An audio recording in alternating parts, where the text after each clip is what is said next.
Apa hukumnya ngefans dengan ustadz padahal saya sudah punya suami?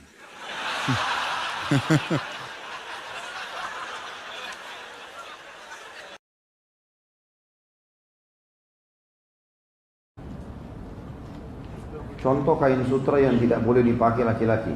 Karena sejujurnya saya tidak tahu kain sutra itu seperti apa. Tanya di pasar ini. Salah antum tanya kain. Gak ada contohnya. Datang ke toko kain tanya mana kain sutra. Nah itu baru. Karena saya nggak punya bahannya. Bukan begitu jawabannya. Pernah ada orang bertanya begitu kepada salaful ummah. Ditanya, apakah iblis itu hamba Allah? Iya, jawaban dia.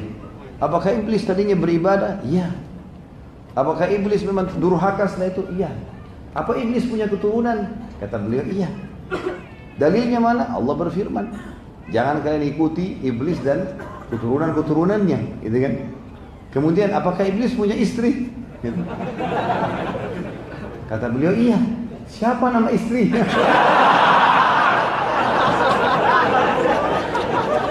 Apa jawaban beliau ini? Dia bilang, saya tidak hadir perkawinannya.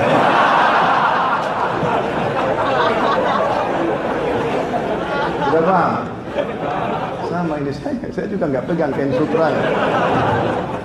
Jadi datang ke tokonya, insya Allah kita tahu. Saya cuma jelaskan hukumnya. La haula wala quwwata.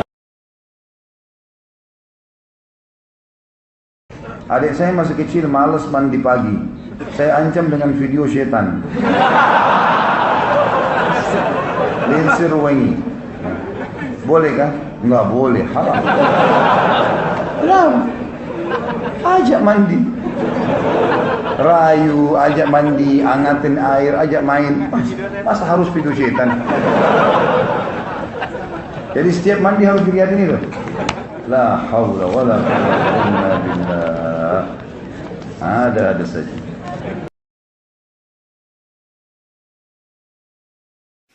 Masa lalu saya kelam, ahli maksiat, tidak pernah sholat, dan hobi dugem. Saya juga mantan pekerja bank.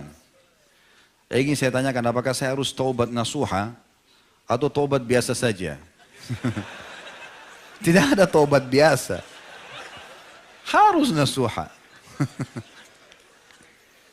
Bagaimana caranya taubat biasa ini? Apalagi antum Masya Allah tidak sholat, hobi dugem ini segala macam. Ya. Nasuha artinya serius. Ya. Betul-betul meninggalkan, sudah kita jelaskan tadi. Jadi harus taubat nasuha. Yang kedua, apakah harus sholat taubat dan mandi taubat? Kalau mandi saya tidak tahu. Ya. Yang saya tahu ada sholat iya. Tapi taubat nasuha syarat tadi sudah disebutkan Syekh Utsaimin rahimahullah 5 hal. Tidak masuk dalamnya sholat. Tapi memang ada hadis yang menjelaskan tidak ada seorang muslim yang berbuat dosa, dosa kecil atau besar, kemudian dia berwudu yang sempurna lalu dia sholat 2 rakaat kemudian dia istighfar, kecuali Allah akan ampuni dosanya. Kalau dia ingin sempurnakan dengan itu nggak ada masalah. Tapi tanpa sholat tobat pun insya Allah diterima, asal dia penuhi syarat-syarat tadi.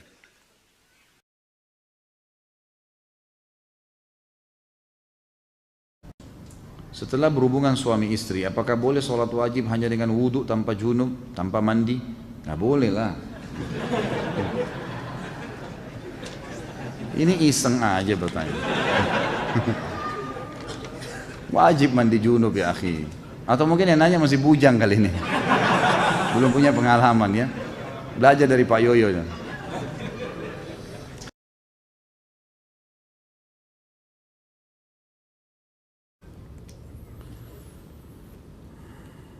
Haruskah kita menundukkan pandangan apabila menonton TV atau membaca majalah? Kalau anak naik motor, anak menundukkan pandangan, anak takut nabrak Ustaz.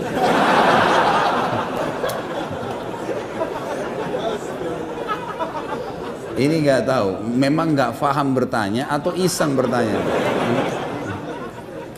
Ya akhi, kalau lagi naik motor lihat jalanan. Jangan lihat setir, tabraklah. Saya juga naik motor gitu kan. Artinya menurunkan pandangan dari yang dilarang. Kan gitu. Menurunkan pandangan, lihat lawan jenis, itu dinurunkan pandangan. Tapi kalau lihat jalanan, lihat pohon, lihat isyarat lampu merah, ya jangan turunkan pandangan. Apa hubungannya? menundukkan pandangan dari yang diharamkan saja. Gitu kan? Kalau yang tidak diharamkan makanan, minuman, kalau semua antum tunduk, minum pun tunduk, gimana caranya? Nggak mungkin. Makanya saya bilang ini nggak ngerti benar-benar atau ada melihat majalah, ada gambar lawan jenis, langkahilah. Nggak perlu gitu. Sebagian ulama di Saudi misalnya, yang saya tahu dari mereka, itu kalau mereka melihat memang harus pun ada majalah, mereka lihat, kemudian ada sesuatu yang memang senonoh lah, tidak layak dilihat, maka mereka kalaupun itu ada di tempatnya, maka dihapus dengan spidol, mereka coret, atau memang mereka tidak perlu baca lembarannya, dilangkain selesai gitu kan. Atau memang kalau tidak ada hajat nggak usah dilihat sama sekali, lebih penting begitu. Bagaimana dengan nonton TV misalnya? Tergantung apa yang dilihat di sini.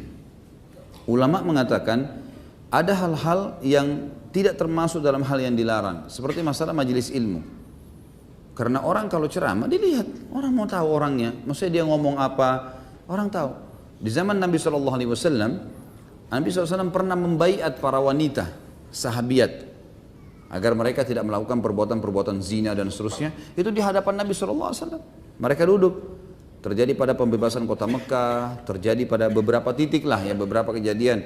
Maka Nabi SAW isi pengajian dan memang dilihat gitu. Itu sesuatu yang terjadi gitu, umum. Di kancah peperangan, Nabi SAW seringkali membawa tidak pernah kurang dari 20-30 orang sahabiat di setiap peperangan. Dan ada satu orang wanita namanya kalau tidak salah Rufaidah. Rufaidah ini salah satu perawat dikenal sekali di Madinah.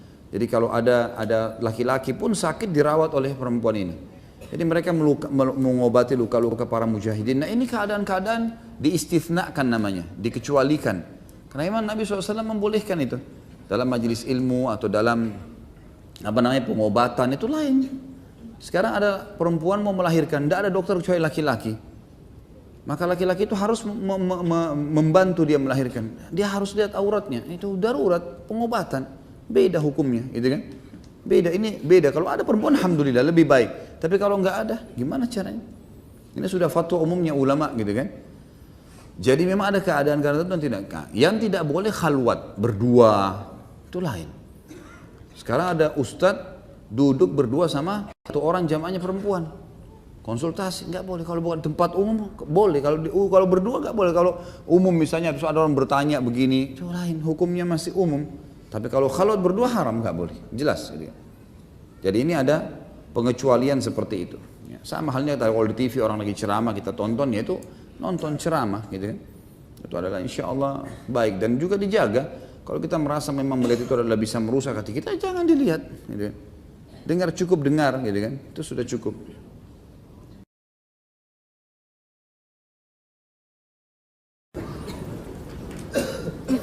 Apa itu khurafat?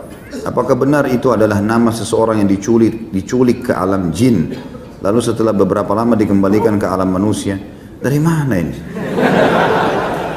Ini yang disampaikan oleh antum itu khurafat. Khurafat itu kebohongan, kedustaan. Ini yang ditulis tadi contohnya, ini khurafat. Alhamdulillah terjawab sendiri. La ilaha illallah.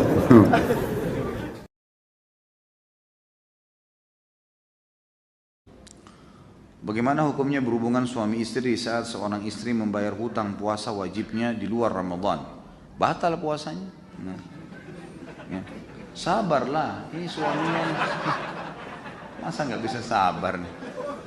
Kalau setiap istrinya bayar utang Ramadan diganggu kan kesian. Kapan bayar utangnya? Ya nggak Pak Yoyo? Iya, harusnya begitu.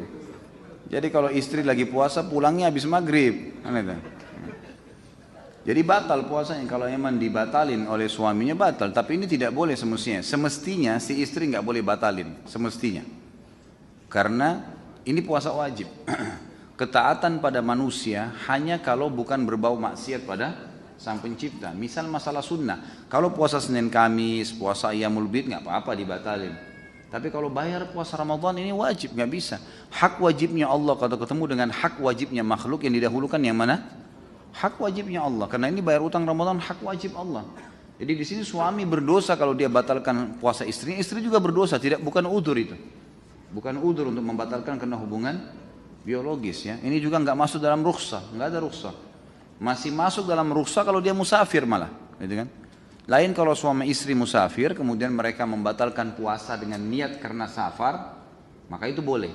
Tapi nggak boleh direkayasa ya. Jangan nanti gara-gara mau berhubungan biologis kita safar keluar yuk balik lagi. Nah ini nggak boleh. Ya.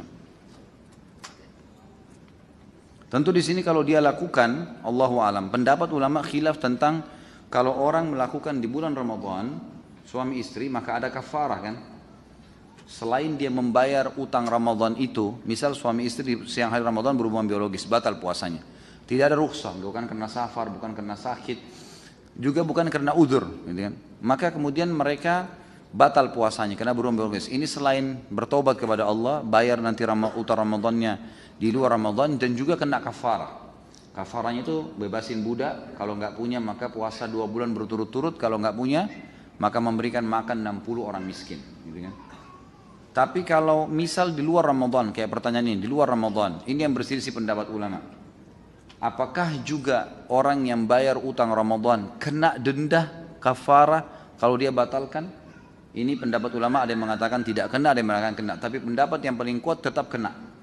Karena permasalahannya dia sedang melakukan puasa Ramadan walaupun di luar Ramadan. Dan ini masih berhubungan karena Allah subhanahu wa ta'ala pada saat berfirman fa'iddatun min ayyamin ukhar, gantikan dengan hari-hari yang lain. Ini yang diganti adalah puasa Ramadan. Berarti hukum Ramadan berlaku padanya walaupun di luar Ramadan.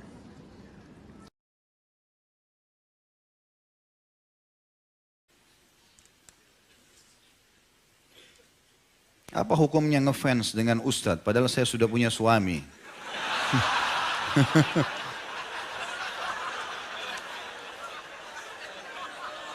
Ini perlu dirincikan, ngefans apa dulu? Kalau yang dimaksud adalah kajiannya, kajian penyampaian ilmunya, gak ada masalah. Tapi kalau fisiknya jangan. Nggak boleh.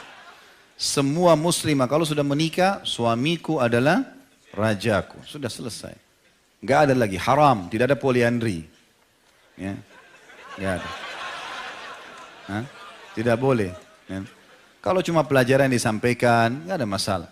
Ya, ilmunya itu gak ada masalah. Mungkin penampilan lalu kemudian berharap suaminya bisa, itu mungkin umum. Tapi kalau sudah menyukai, akhirnya beralih sukanya dari suami kepada orang lain, ini nggak boleh. Hukumnya haram dalam Islam, tidak boleh sama sekali. Karena tidak ada poliandri kan gitu. Kalau poligami boleh laki-laki.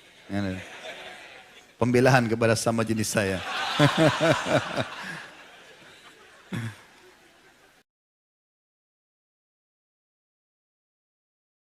Kalau di bulan suci Ramadan katanya setan dibelenggu, diikat.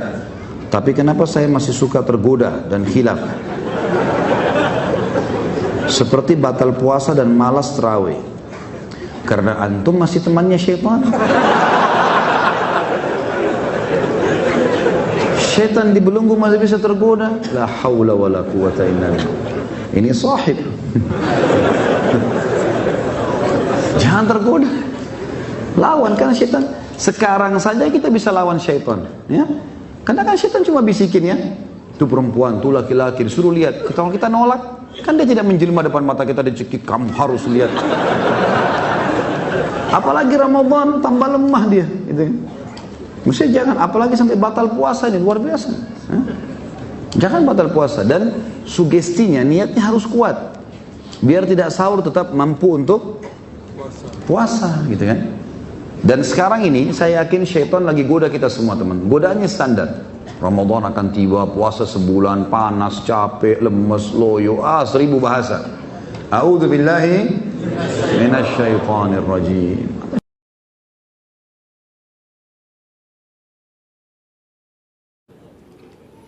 Jika kita menahan buang angin ketika sholat dan angin tersebut masuk lagi.